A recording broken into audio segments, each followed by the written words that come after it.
ketika meninggal pun tetap kita hidup masih punya kewajiban berbuat baik. Ya, bayangkan meninggal pun kita masih mendoakan, meninggal pun kita masih beramal soleh dengan harapan pahalanya pun mengalir kepada ayah. Waladin solihin yad'u lahu, gitu kan? Maka bagaimana ketika yang wafat diperintahkan oleh Nabi, Imam Muslim menggabungkan itu di hadis Muslim 9 lafaz. Dalam wafatnya 9 lafaz kita diperintahkan, maka dalam hidupnya lebih berhak tanpa batasan kita berbuat baik kepada beliau. Jadi yang pertama, jangan memberi batas. Jangan disimpulkan bahwa susah, tidak. Sepanjang hidup itu peluang emas kita untuk berbuat baik. Baik, saya bacakan cepat. Assalamualaikum warahmatullahi wabarakatuh. Assalamualaikum warahmatullahi wabarakatuh. Mohon maaf, saya lompati yang panjangnya, langsung ke intinya. Apakah kajian dan ceramah-ceramah Ustadz yang lainnya yang ada di YouTube, setiap ada doa dan amalan yang disampaikan boleh diamalkan dan dibagikan kepada orang lain? Karena ada yang mengatakan kalau doa atau amalan yang tidak diijazahkan secara langsung tidak boleh diamalkan, nanti katanya bisa gila. Saya mau dengar dari Anda nih.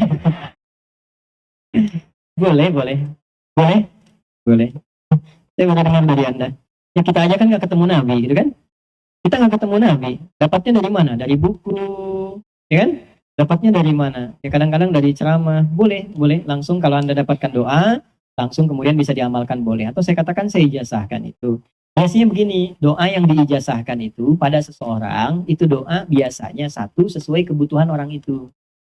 Makanya suka saya ijazahkan doa ini kepadamu, karena kebutuhan dia akan doa itu.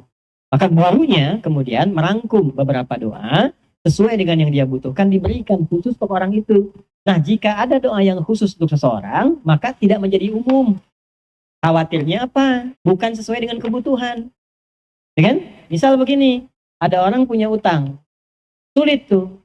Ada guru yang baik, melihat dia konsultasi, kasih doa. Nih, baca sama kamu ya, dibacakan. Lalu orang lain dengar itu tanpa tahu tujuannya apa. Oh, orang soleh, bagus kiai, saya bacakan tuh. Yang tadinya nggak punya utang dia. Kamu mau nasi punya utang dulu baru terus nasi. Makanya ini mungkin yang dimaksudkan gurunya, cuma mungkin salah dengar, salah tangkap. Jadi gila tulisannya tadi tuh. Tulisannya. Ya, khawatir demikian. Jadi kalau yang saya bacakan boleh silakan saja. Bagaimana saya sebagai anak berbakti pada orang tua dan bersabar menjalankan perintah Allah dan menjauhi larangannya meskipun maaf saya tidak mendapatkan contoh yang baik ya dari figur ayah. Ya bla bla bla bla bla, saya tidak perlu sebutkan. Bagaimana saya sebagai anak perempuan mengajak ayah saya untuk taat kepada Allah. Alhamdulillah. Allah titipkan ayah itu kepada Anda. Anda bagian dari dirinya, tidak dititipkan menjadi ayah orang lain, sehingga punya kesempatan Anda untuk mengajaknya pada kebaikan. Bisa punya kesempatan yang luas untuk mendoakan. Bisa punya lahan berbakti kepada orang tua dengan cara mengingatkan pada kebaikan-kebaikan. Caranya bagaimana? Yang pertama, Quran surah 16 ayat 125. Ud'u ila sabili rabbika bil hikmah wal mau'izatil hasanah wajadilhum billati hiya ahsan. Ajaklah siapapun menuju keridhaan jalan Rabbmu pertama dengan hikmah. Hikmah itu cara yang bijak. Bijak itu menempatkan sesuatu sesuai dengan tempatnya. Ingat, ia ayah Anda. Bukan tetangga Anda. Bukan teman Anda. Ingat, dia ayah. Maka tempatkan sebagai ayah. Bagaimana menempatkan sebagai ayah? Pindah tempat ke Quran surah ke-31. Di ayat keberapa? 14-15. Wa wassaynal insana biwalidayhi hamalathu ummuhu wahnan 'ala wahn wa fisaluhu fi 'amain anish fardi wa liwalidayhi ilayal masir. Yang pertama, jangan berikan batas dalam berbuat baik sepanjang beliau hidup. Bahkan ketika meninggal pun tetap kita hidup masih punya kewajiban berbuat baik. Ya, bayangkan meninggal pun kita masih mendoakan, meninggal pun kita masih beramal soleh dengan harapan pahalanya pun mengalir kepada ayah. Waladin solihin yad'u lahu, gitu kan? Maka bagaimana ketika yang wafat diperintahkan oleh Nabi, Imam Muslim menggabungkan itu di hadis Muslim 9 lafaz. Dalam wafatnya 9 lafaz kita diperintahkan, maka dalam hidupnya lebih berhak tanpa batasan kita berbuat baik kepada beliau. Jadi yang pertama, jangan memberi batas. Jangan disimpulkan bahwa susah, tidak. Sepanjang hidup itu peluang emas kita untuk berbuat baik. Pahala mengalir di situ. Boleh jadi selamatnya ayah itu karena kesungguhan kita dalam mendekati Allah dengan mendoakan dan mengingatkannya. Jelas sampai sini? Satu. Yang kedua apa? Perhatikan kalimatnya. Wa in jahadaka ala an tusyrika bi ma laysa laka bihi ilmun fala tuti'huma wa sahibhuma fid dunya ma'rufa. Ini kata kuncinya. Anda bayangkan. Kalau ada hubungan ayah dengan anak pun, ayahnya bahkan non-muslim, anaknya muslim, Perhatikan. Dan dia memaksa untuk pindah keyakinan, silahkan ditolak dengan cara yang halus. Tapi jangan putuskan hubungan, tetap berbuat baik secara sempurna.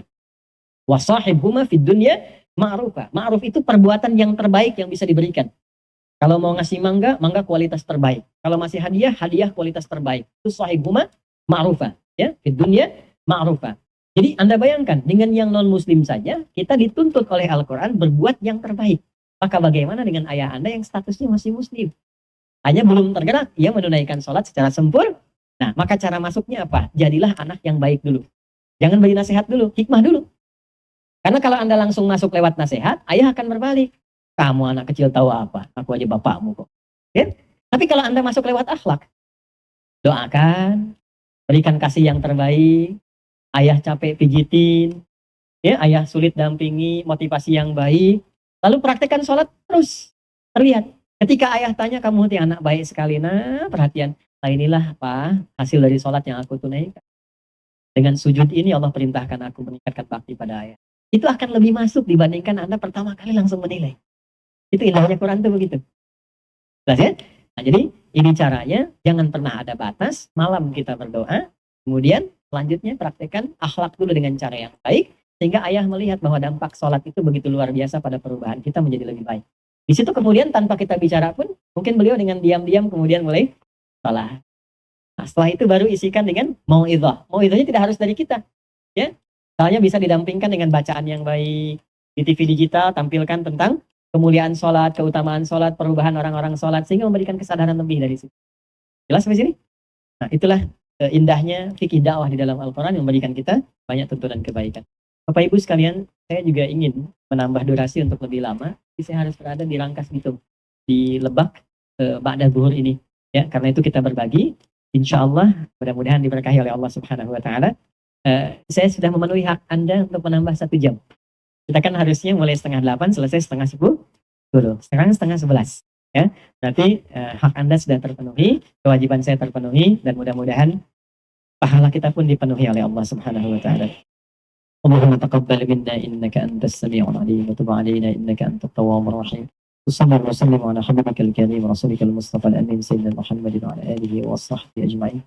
Rabbana la tada' lana fi maqamina hadha wa fi kulli maqamin dhanban illa ghafartah. Ya Allah, jika ada berdosa di pengajian ini yang biarkan meninggalkan tempat ini, kecuali Engkau ampuni seluruh dosa-dosanya. Wala hamdan illa farajtah, jika ada yang tengah gelisah, mohon tenangkan hatinya. Wala dainan illa qadaitah, jika di tempat ini ada yang hadir ke pengajian dan terlilit oleh utang piutang, ringankan dan mudahkan rezekinya untuk melunasi utang-utangnya. Wala asiran illa yasartah, jika ada yang mengalami kesulitan seberat apapun, mohon angkat dan hilangkan seluruh kesulitannya. Allahumma wafiqna bima ta'allamna, fahimna ya Allah bima ta'allamna, wafiqna lil'amala ma fahimna.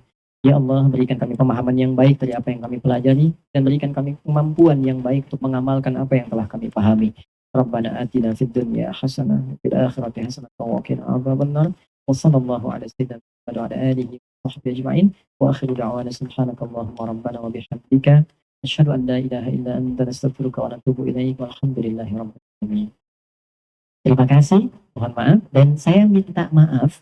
Saya mencintai Anda, mendoakan teman-teman yang di luar, tolong berikan akses untuk keluar ya, supaya agak lebih cepat kita sampai ke tujuan. Assalamualaikum warahmatullahi wabarakatuh. Like and subscribe.